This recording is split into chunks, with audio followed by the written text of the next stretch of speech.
Hello po mga kapatid, welcome na naman po sa isang bagong talakayan dito sa Tagasuri. Ako po si Kaborno at ako ang inyong taga-suri.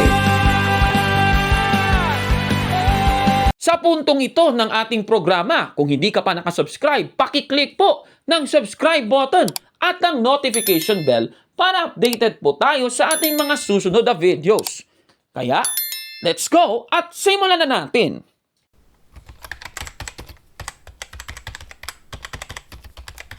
At sa ating episode ngayon ay meron tayong kakaibang dapat na talakayin. First time nyo ito maririnig, ano? At grabe.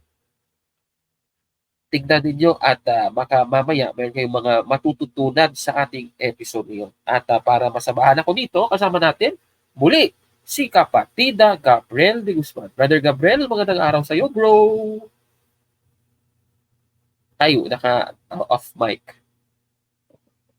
Hello po, Happy New Year, Kabornok. Magandang umaga po sa ating lahat. Kapayapaan po ng Diyos sa parating sa atin. Ayan, so, yan, Brother Gabriel. Umaga, hapon at gabi sa lahat, ano? At ito na, masisimulan na natin ang ating episode ngayon.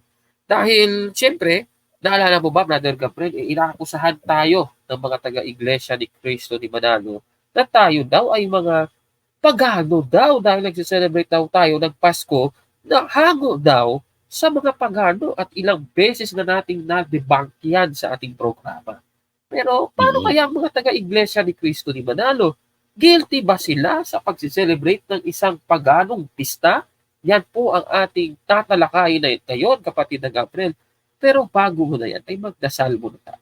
Sa pangalan ng Ama at ng Anak at ng Espiritu Santo. Amen. Amen. Sa ngalan ng Ama, at ng Anak, at ng Espiritu Santo. Amen.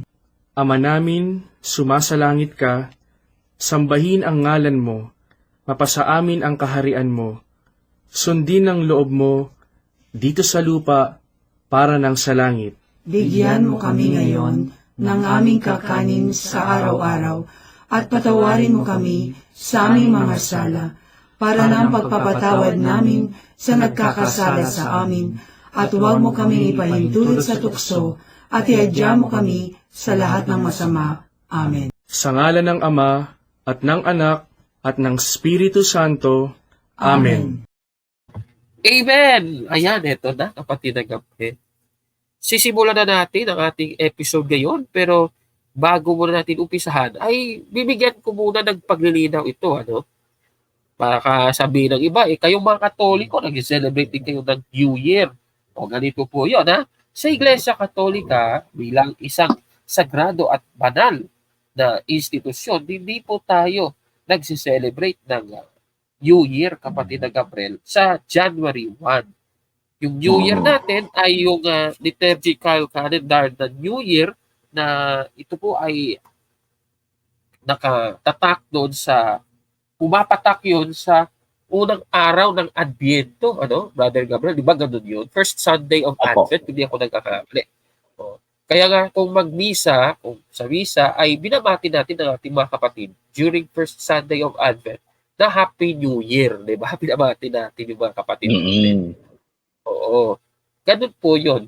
At yan po ay sinusuportahan ng mga referensya. Kagaya nitong mababasa natin dito po sa aklat na Grolier Encyclopedia. Ayan, nakita nyo sa screen, kapatid na Gabriel. Ito po ay ang babasahin natin yung 1958 edition sa page 43. Pakibasa nga ng naka-underline na yan, kapatid na Gabriel. Opo, ito po ang nakasulat. New Year's Day is not a festival of the Christian Church, but as the feast of the circumcision of Christ, it is important not only in the Roman Catholic Church, but also in the Anglican and other churches. Ayan, klarong-klaro. So, hindi pala nagsiselebrate ng New Year ang mga Katoliko. O, yan ang sabi dito. O, katunayan, alam natin na yung pagsiselebrate ng New Year tuwing January 1 ay isa pong sekular. Hindi po yan isang banal, ay isang sekular, hindi po yan isang banal na pista, kapatid na Gabriel, hindi yan banal na bagay. Di ba? Sa ating mga Katoliko, yung January 1 ay Solemnity of Mary, the Mother of God. Na noon, kapatid na Gabriel, ay sinasama din natin yung Feast of the Circumcision of Christ na part ng octave Christmas. Pero, ito nga, yung January 1, doon din natin sineselebrate yung solemnidad ni Mama Mary, kapatid na Gabriel, the Mother of God. Ayan. Naalala ko yung dito, di ba dito yung mga homily ng pari, Theotokos. Di ba? Naalala mo ba yun? Palaging ng pari dyan yung Theotokos. Ayan, Theotokos. At hindi lang yan, kapatid na Gabriel, alam natin na yung January 1 na yan ay isa po sa mga holy days of obligation. Kaya dapat pumunta ng simbahan. Di ba?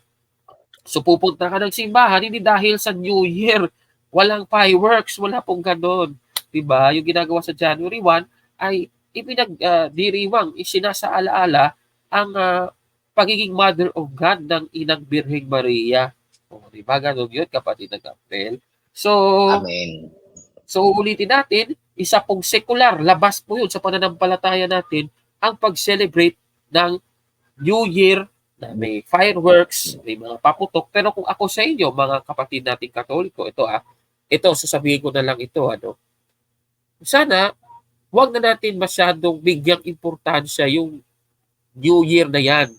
Kasi kami, sa bahay, hindi naman kami talaga nag-celebrate. Nung nalaman ko, Brother Gabriel, yung itong tatalakay natin ngayon, hindi ako masyado nagbibigay ng importansya sa January 1. Yung intensyon na lang yung nagmamatter, ano bang intensyon yun? Na magpapasalamat tayo sa Diyos na natapos na ang taon. Yung nakalipas na taon, natapos na ng matiwasay, at papasok ka sa bagong taon na may pag-asa, di ba? Ganun yun. Yun lang yung intensyon nating dapat na gawin. Pero yung bunggahan na, halimbawa, bunggahan na magpa-fireworks, di ba?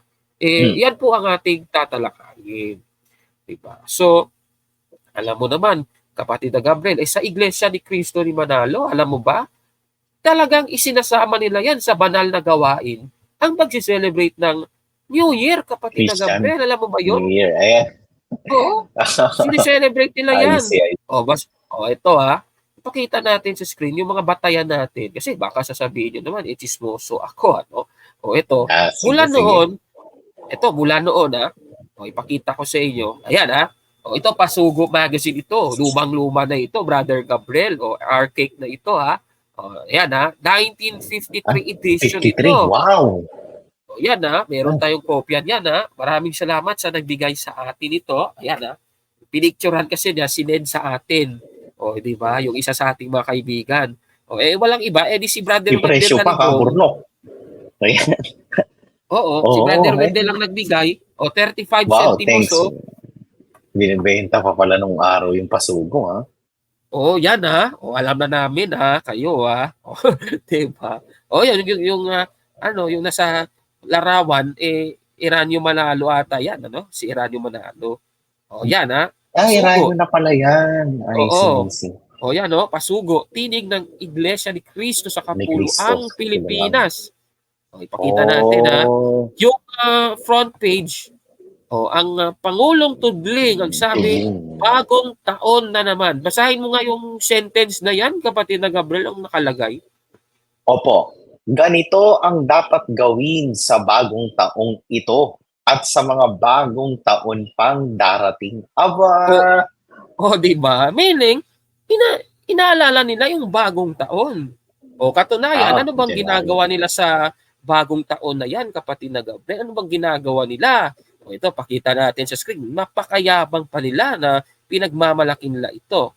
Ito pakita natin talaga. Pasensya na sa mga mananalista. By the way, bago muna natin ipagpatuloy, sana ay maunawaan niyo po kami. Hindi po namin layunin na saktan ng damdamin ninyo, mga taga-Iglesia ni Cristo, ni Manalo, Hindi namin layunin yan, kundi ipapahayag lang namin sa inyo yung katotohanan. Yung totoo lang, base sa aming mga nakalap na ebidensya. Ebidensya naman tayo, hindi naman tayo chismoso, Brother Gabriel, di ba?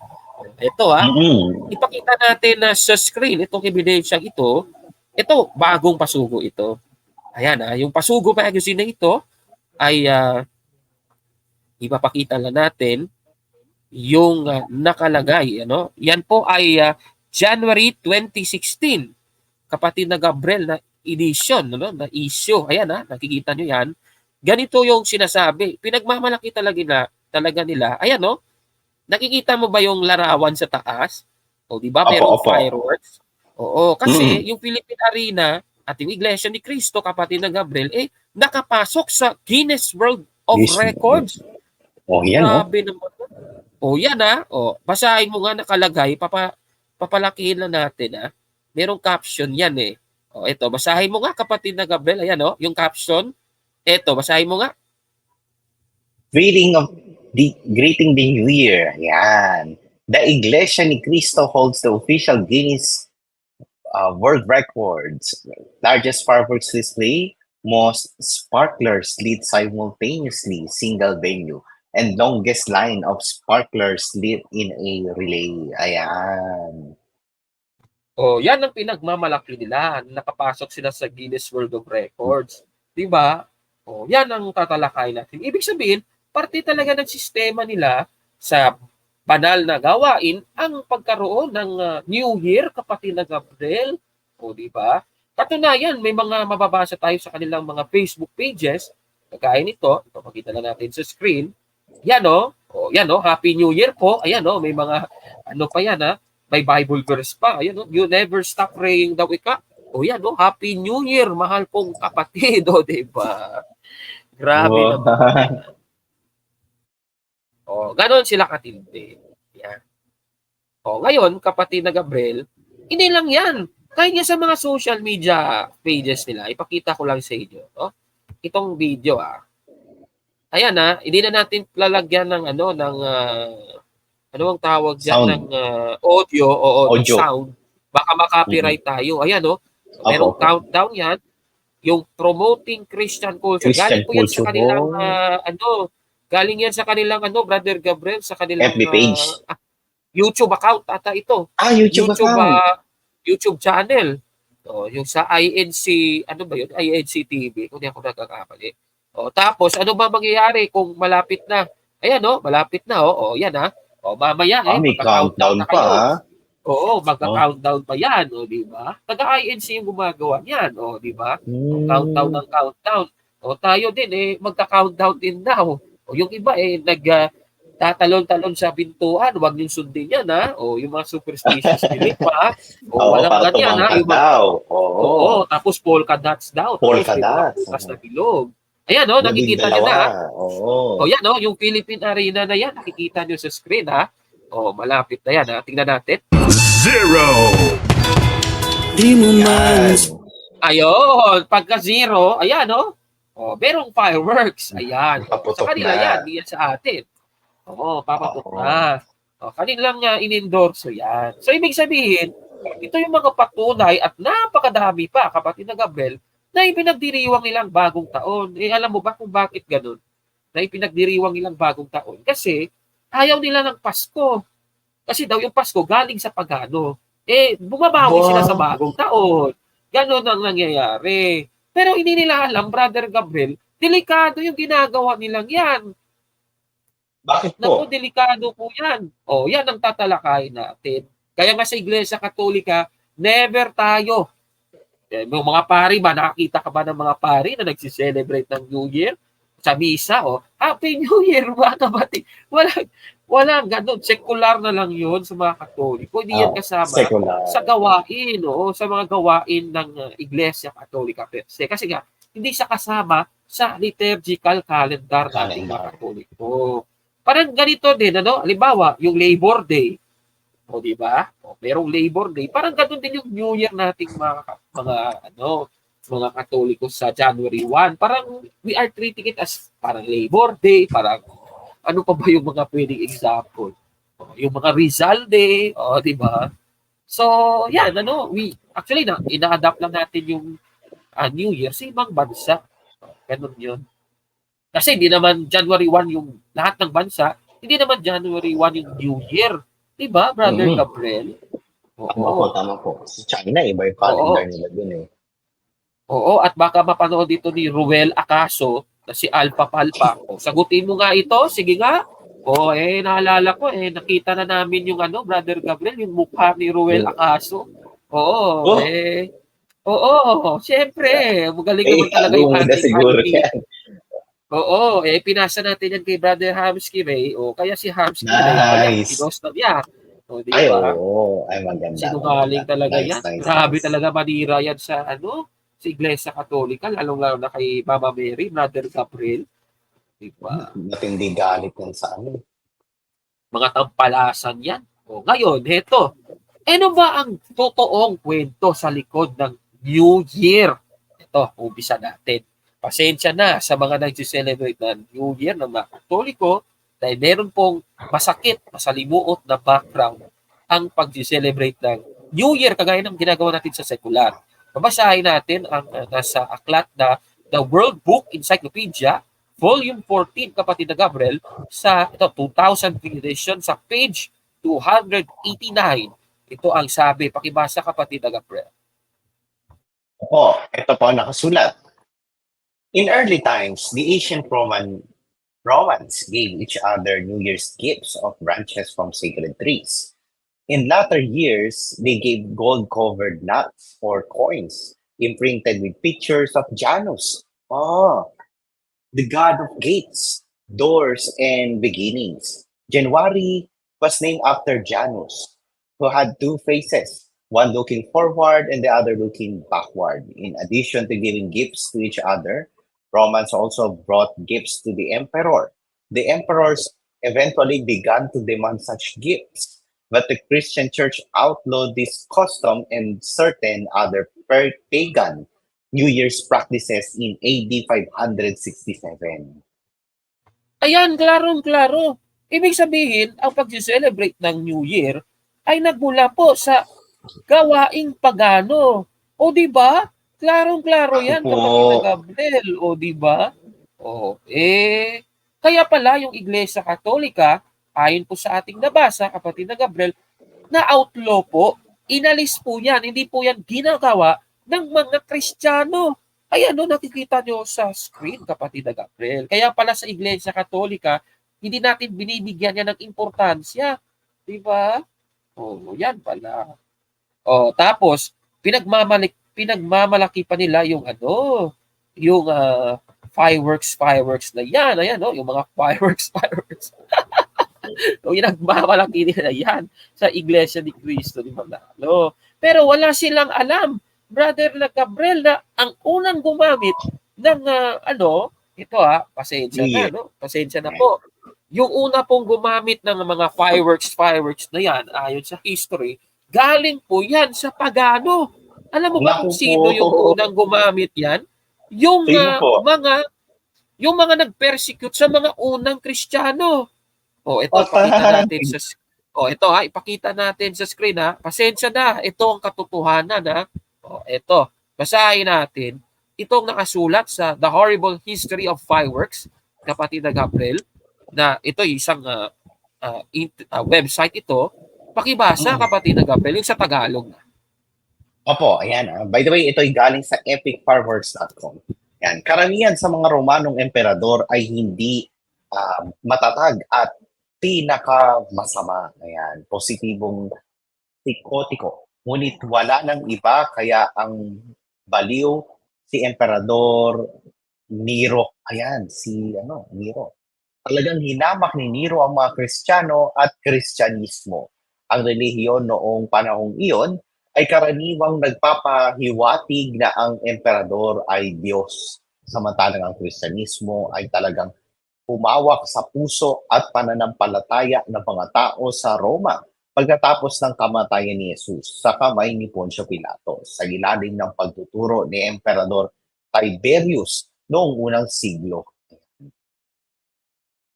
Si Nero, isang malupit na tao, ay dati nang pinahirapan ang mga Kristiyano para sa libangan.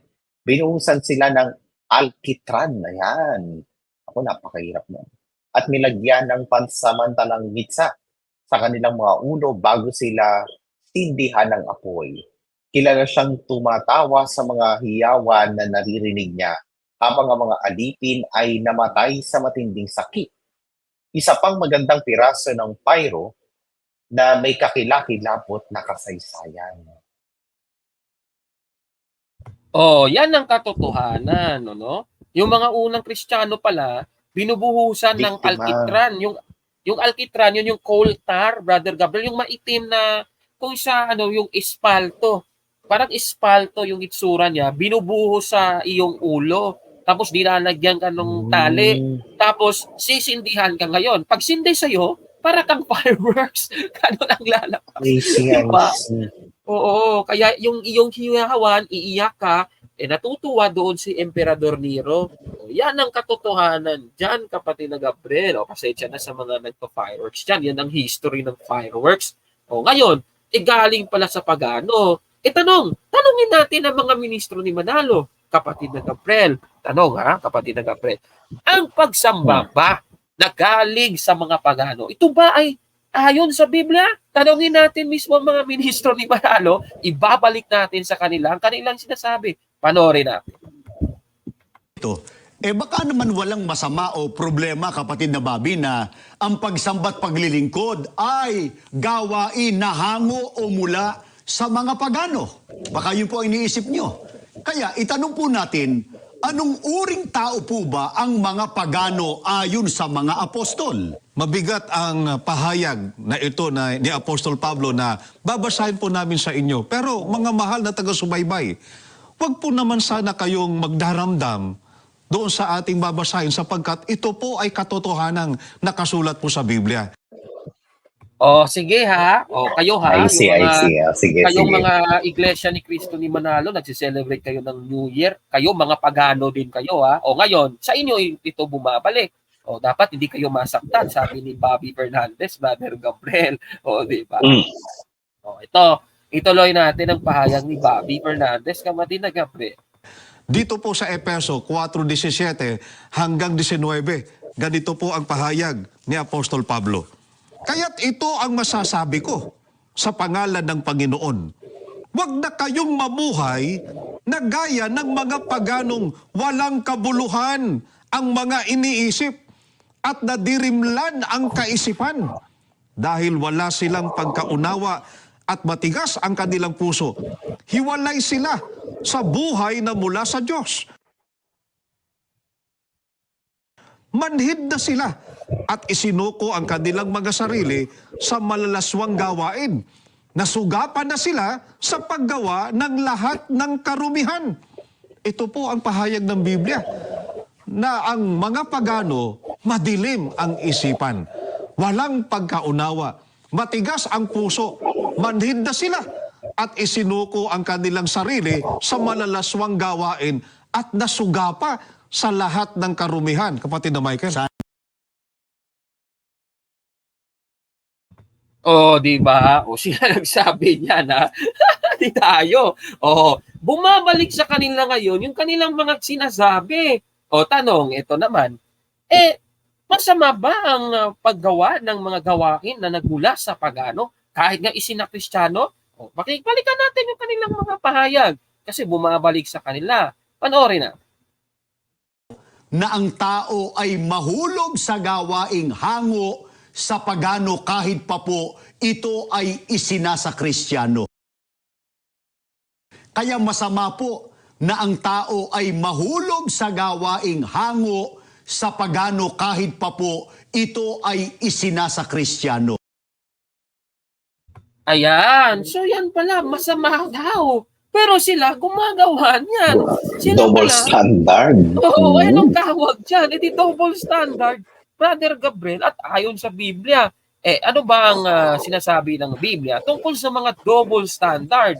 Basahin natin ang Kawikaan, kapatid na Gabriel, 20, ito ipakita natin sa screen, sa 20:23 ng The Passion Translation. Pakibasa, kapatid na Gabriel.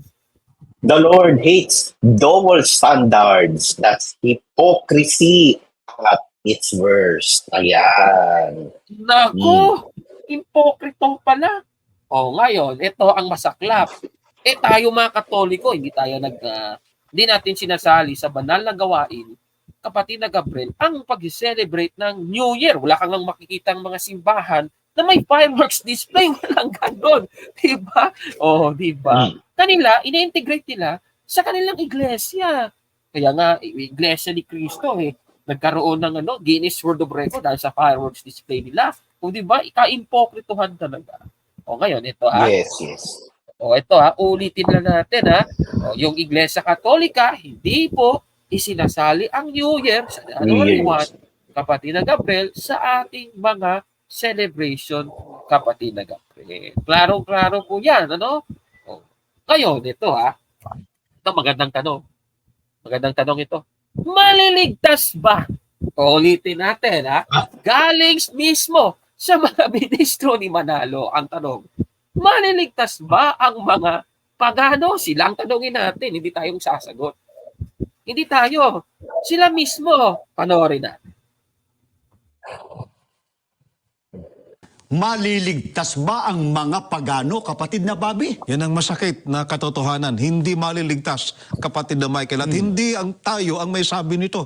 Ito po ang pahayag ni Apostol Pablo dito po sa Efeso 2:11 hanggang 12. Alalahanin ninyong kayo'y dating mga pagano. Hiwalay kayo noon kay Kristo at hindi kabilang sa Israel. Wala kayong bahagi sa tipan at pangako ng Diyos sa kanila. Wala kayong Diyos o pag-asa sa kaligtasan. Malinaw po na ang mga pagano, ayon sa Biblia, ay walang Diyos at wala pong pag-asa sa kaligtasan. Kaya, ang tutulad po sa kanilang mga maling gawain ay hindi mababanal at hindi po maliligtas. Grabe naman yan, Kaborno. Ayan, Hindi na mga klaro. conclusion.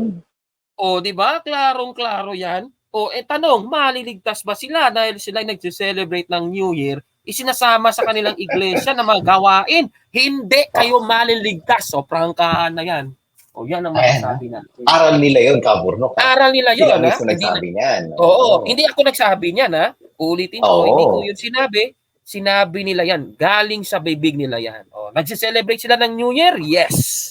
O, Yes. tanong, ang New Year, galing ba sa pagano? Yes. Yes. Napakamalaking yes. Tanong, dahil galing sa pagano, maliligtas ba ang mga gumagawa niyan? O, sila nagsabi. Sino nagsabi niyan? Hindi tayo. Oo. Brother Gabriel. Naku po. Ay, naku. Bawal nilang sabihin Christianize nila yan, Walang ganun. Ay, wala Hindi ganun. sila Sila- makakalusot dyan. O, kasi sila din nagsabi. Masama rin daw na yun. eh. Sila nagsabi, Naku, masama rin daw yun. Panoorin natin ulit, Ito. Na ang tao ay mahulog sa gawaing hango sa pagano kahit pa po ito ay isinasa Kristiyano. Ayun! Kaya masama po na ang diba? tao ay mahulog sa gawaing hango sa pagano kahit pa po ito ay isinasa Kristiyano. Nasa Kristiyano. O, diba? Ako, kaya natatawa ko dito. Ito palang mga DS na ito, DS yan. O, baka si Cesar Sineta manonood sa atin, iiyak Naku, na naman yan. mumurahin tayo niyan. Oo, Cesar Sineta, sagutin mo nga. Sige nga. Kayo pala, mga pagano kayo, mga walang hiya kayo. O, di ba? Kayo pa yung number 1 na nagsasabi, paganong Katoliko. Na hindi naman. Hindi naman totoo yun. Bakit? Yung kanilang mga basihan, pinuputol na referensya. Di ba? Oo. Tsaka Kaborno, kahit magbasa man ng kompleto, binibigyan naman ng ibang kahulugan, ibang Diba? conclusion. Pero tayo, Brother Gabriel, meron bang New Year sa liturgical calendar ng Iglesia Katolika? Wala. Yung ginagawa nating New Year, secular na bagay lang yun. Depende pa rin sa intention yun, di ba? Pero sila, tahasan silang nagsiselebrate ng New Year kasama nga sa kanilang banal na gawain daw. Nakikita nyo naman, kanina, klarong-klaro, ipinagmamalaki pa nila. Grabe. Grabing katinding double standard yan, mga kababayan. O, di ba? Naku, hipokrito nga naman, oo. Ay, nako. Parang excited ako sa reaction ni Cesar Sineta nito, kapatid na Gabriel, O, pinagmamalaki pa nila yan. Yan, no? Grabe yung pagmamayabang pa nila yan. Akala nila kung, ayan no, the Iglesia ni Cristo holds the official Guinness World Records largest fireworks display. Ang ending, ito pala galing sa pagano. Di ba? Galing pala yan kay Emperador Nero, kapatid na Gabriel. Biruin mo, yung mga Kristiyano noon, biktima ni Nero, nilalagyan ng alkitran, binubuhusan ng alkitran sa ulo, nilalagyan ng tali, tapos sisindihan, gagawin kang fireworks, human fireworks. O, di ba? O, kaya ko, Brother Gabriel, bilang kasama yan sa ating pagsusuri, hindi ako nagsisindi ng mga paputok. Wala akong ganun. Hindi ako ginagawa yan. Kasi, inaalala ko yung mga unang Kristiyano. Sana kayo din, mga Katoliko nating mga kapatid. Wag na lang po. Magdasal na lang tayo. Magmahalan na lang tayo. Magpasalamat sa Diyos. O, di ba? Sila, gusto nila yan. Nagpa-fireworks pa. Pinagmamalaki pa nila yan. Sila yung pagano. Kami lang lalabas doon. Diba? Oo. Hindi nila may tatanggihan. Tsaka, isa pa pala, naalala ko lang. Naalala ko noon, nagkaroon kami nung yung kinakabit sa TV, Kaburnok, yung TV box. Kaya naka-access kami nung channel na sa TV, yung Net25. Broadcast nila yan, yung 2016 yan, di ba? Napanood ko yung Kaburnok, broadcast nila sa TV yan. Pinagmamayabang nila yan eh. Hindi talaga sila makakatakas, Kaburnok. Di ba? Ngayon, nanonood ka naman na lista.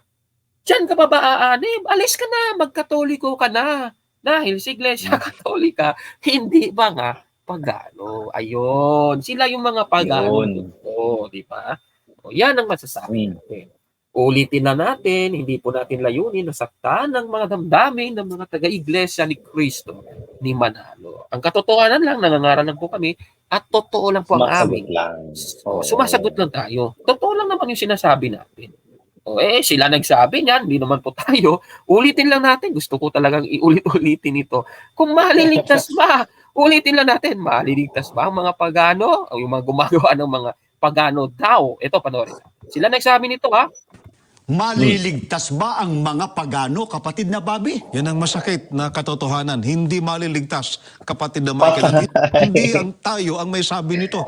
Ito po ang pahayag ni Apostol Pablo dito po sa Efeso 2:11 hanggang 12. Alalahanin ninyong kayo'y dating mga pagano. Hiwalay kayo noon kay Kristo at hindi kabilang sa Israel. Wala kayong bahagi sa tipan at pangako ng Diyos sa kanila. Wala kayong Diyos o pag-asa sa kaligtasan. Malinaw po na ang mga pagano ayon sa Biblia ay walang Diyos at wala pong pag-asa sa kaligtasan. Ayun, wala pala kayong pag-asa sa kaligtasan. Sila nagsabi niya na, kahit na ako, pero actually, kahit na ako, nagdi-disagree ako sa kanilang interpretation sa kanila. Kahit ako. Bali yung unawa nila doon, pero galing din sa kanilang bibigyan so gagamitin natin ngayon, di ba? Kanilang sinabi yan wala naman tayong magagawa. Sinabi nila yan, galing sa kanila yan. So, delikado talaga. Sila na nagsabi, hindi sila maliligtas. Bakit ba kayo nandyan? Bakit ba kayo nandyan pa? Mga pagano pala sila. Sila na yung umamin. Diba? Yan ang lumalapas. Diba? Sige, Brother Gabriel. Kahit na medyo masakit ang katotohanan, pero sige lang. Patuloy lang tayong magsabi ng katotohanan, di ba? Paano pa kaya sa mga susunod na araw? Marami po kayong matutuklasan. Uulitin natin. Yun. Maraming masarap na mga talakayan dito. Pati na sa ating regular at extreme episode. Naku, abangan niyo po mga kababayan dahil napakarami naming inihanda para sa inyo. Naku, excited ito kapatid na Gabriela. Meron tayong ibubuking, ha? Ano pang hinihintay ninyo? Mag-subscribe, mga kababayan. Paki-click ng like button at mag-subscribe sa ating YouTube channel, Factbusters PH. Kaya, huwag maniwala sa sabi-sabi. I-check mo na kung fact nga talaga.